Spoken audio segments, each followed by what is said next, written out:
Bonjour les amis, Marc Mailloux encore avec vous de mon bureau en Floride pour faire passer quelques moments dans la méditation de la parole de Dieu. On va regarder aujourd'hui dans l'évangile Saint Luc au chapitre 24, et je vais lire quelques versets, les versets 13 à 16 et ensuite 25 à 27.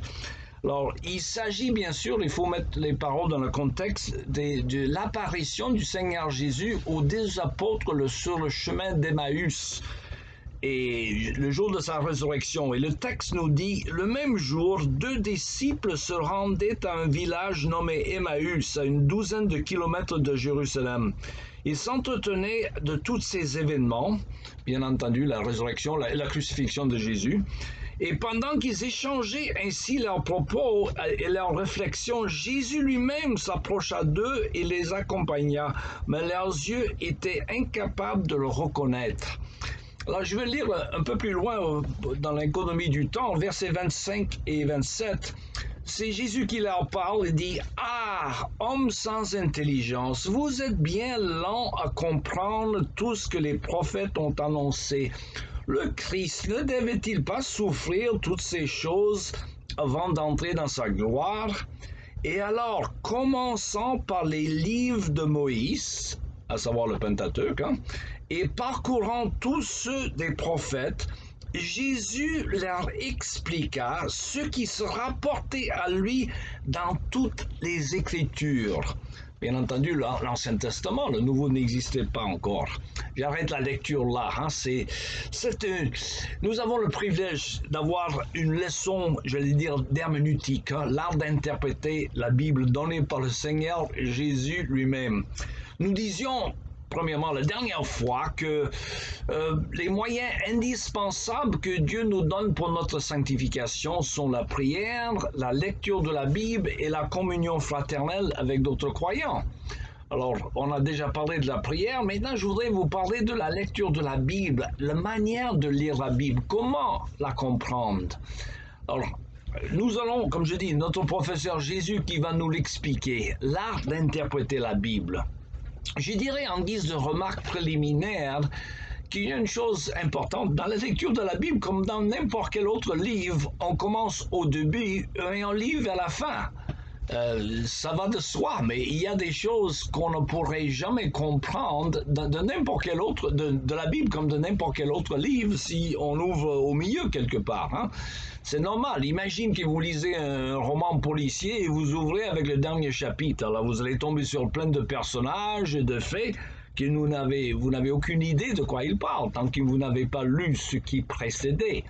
Alors, c'est fondamental et c'est élémentaire, mais souvent les gens, hélas, ils ont l'idée de lire la Bible comme si c'était un livre de magie et tirer des versets à droite et à gauche sans les mettre dans le contexte. Il vaudrait mieux connaître tout le livre pour pouvoir le situer dans le contexte. Alors donc ça c'est la première leçon. Une autre chose importante, c'est le principe fondamentale d'interprétation qui est mise en valeur par le Seigneur Jésus dans ce texte que nous avons lu.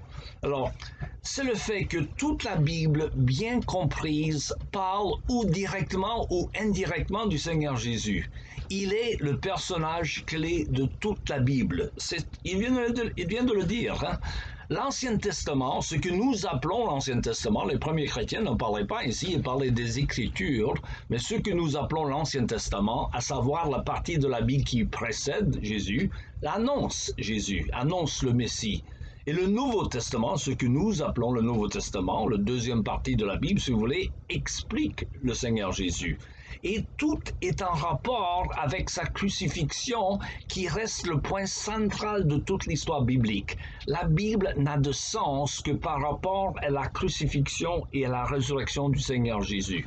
Et c'est pourquoi d'ailleurs, c'est pour votre contexte culturel, vous êtes entouré par des musulmans et parfois vous disent oui, le Coran parle du prophète Jésus aussi, mais le prophète Jésus n'a aucun rapport avec, tel qu'il est raconté dans le Coran, avec le Jésus de la Bible, parce que tout est basé sur la mort et la résurrection de Jésus, alors que le Coran escamote cette question, comme si Jésus n'avait pas été crucifié et encore moins ressuscité.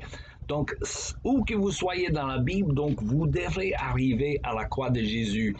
Ça me rappelle un peu l'anecdote du grand prédicateur baptiste britannique du 19e siècle qui disait « Où que tu es en Angleterre, il y a un chemin qui mène à Londres ». Pour mieux contextualiser, je vous dirais à vous les Français, où que vous soyez en France, il y a un chemin qui mène à Paris. Mais de même, où que vous soyez dans la Bible, il faut trouver le chemin qui mène à Jésus. Parce que c'est le but de la Bible, de nous conduire au Seigneur Jésus. Et je dirais une prédication qui n'aboutit pas à parler de Jésus. C'est une prédication qui n'offenserait peut-être pas ni un musulman et ni un juif. Je me souviens, une de mes collègues à la fac de théologie qui avait prêché et le doyen qui faisait l'évaluation de sa prédication disait à la fin, ta prédication était très bonne, mais n'importe quel juif ou même un musulman aurait pu en être d'accord. C'est-à-dire que tant que tu n'aboutis pas au Seigneur Jésus-Christ, tu n'as pas prêché l'Évangile. Alors c'est pourquoi il faut lire toute la Bible, du commencement à la fin, avec, je dirais, une œil panoramique. Il faut voir à partir de la création, chute, rédemption et retour du Christ, où se situe le passage à la lumière de cet aspect panoramique de la Bible. Souvenez-vous que pour nous, c'est clair, la Bible dit que le temps est linéaire. Il y a un commencement, il y aura une fin de toute chose. Jésus dit, je suis l'alpha et l'oméga.